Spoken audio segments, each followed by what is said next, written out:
Hello, Kiros. This is Estradiol. I'm making a response to your video about your political views, so I'm going to make this kind of brief. So, you talked about deregulating positive rights. Now, positive rights would be giving preference to one group of people over everyone else, giving them rights that really no one else enjoys, or giving them preferential treatment. Now, I could make the argument that heterosexual couples have positive rights because they enjoy more legal liberties and protections under the law than same-sex couples do. For example, a married couple doesn't have to, once they're married, they don't have to make arrangements to have visitation rights in emergency rooms. They don't have to make arrangements for insurance, life insurance, health insurance, benefits to be extended to their partner. It's all encompassing. Once they're married, they get a litany of rights. I think the last count was 1,100 rights. I think it was 1,100 rights that married couples enjoy just by being married. Now, I'm not going to pick through every single right that you get for being married in a heterosexual marriage, but just the big ones, like not being able to see your significant other when they're having a medical emergency, when they're in the hospital and you want to see the person that you love. Not having that ability, that's pretty stressful and pretty insulting. To me anyway.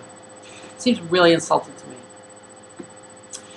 And just having the peace of mind that the health insurance that you may have or the life insurance that you may have will be able to be passed on to or enjoyed by your significant other, the person that you want to spend the rest of your life with,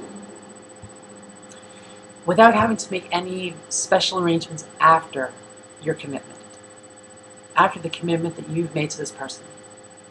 So that's really what I was arguing for same-sex couples to have the same rights that heterosexual couples enjoy now, in terms of their rights the rights they enjoy being married. Okay, so as for social justice, really, I mean, social justice is how we ended all of the separate but equal bullshit that was plaguing our country in the 1950s.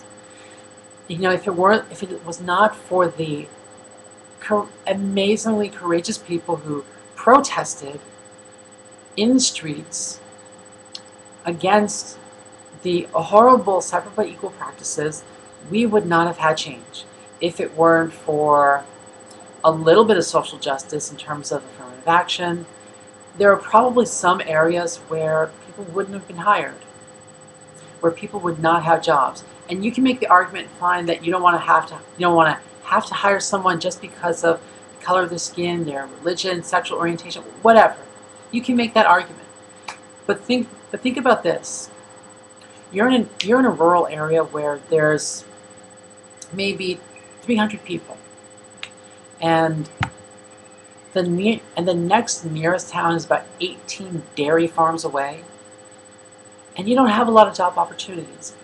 Now, if you can have the peace of mind knowing that you're not going to be discriminated against in terms of whether or not you get hired based on the color of your skin, sexual orientation, religion, all of that.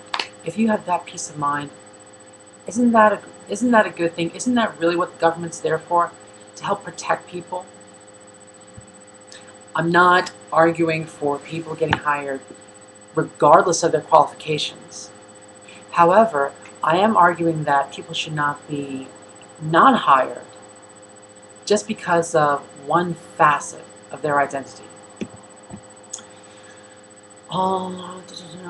And speaking of this, I don't say this to try to insult you, but I do find it a little bit disturbing that in 2012 you would choose to exclude someone from employment simply because of their sexual orientation. I find that a little bit, personally, I find that a little bit disturbing at this point. At this point in time, um, yeah, I just really I have a big problem with that. That you would look at a person's identity and say, I'm not going to hire you because of one facet of your identity. But free country. Um, and also, I don't understand why it was so difficult for you to simply say in all the comments, while I don't agree with homosexuality, I disagree with one group telling another group of citizens.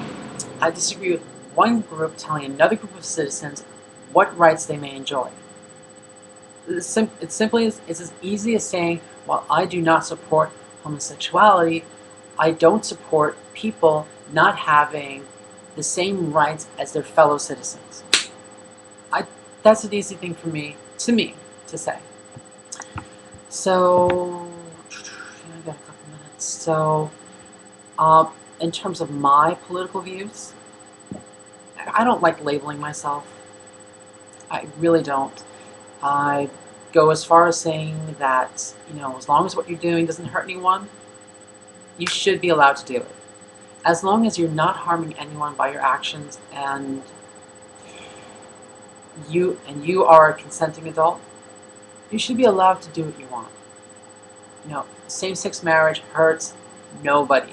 I don't care what all these fundamental Christians or fundamental religious groups, I'm not just going to bash on Christians. I don't care what fundamental religious groups are going to say. Same-sex marriage harms nobody. And you want to make that argument about, like a parent stands up, Lucy K. point, I know. A parent stands up at a talk show and says, how will I explain to my child that two men are in love?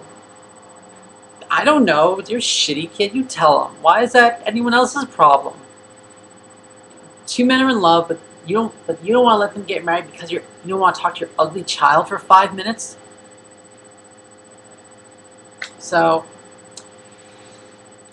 yeah, that's really my spiel on this. That's all I got to say. Probably drone on, but I feel I've made my point, so I'm gonna sign off now. Later, everyone.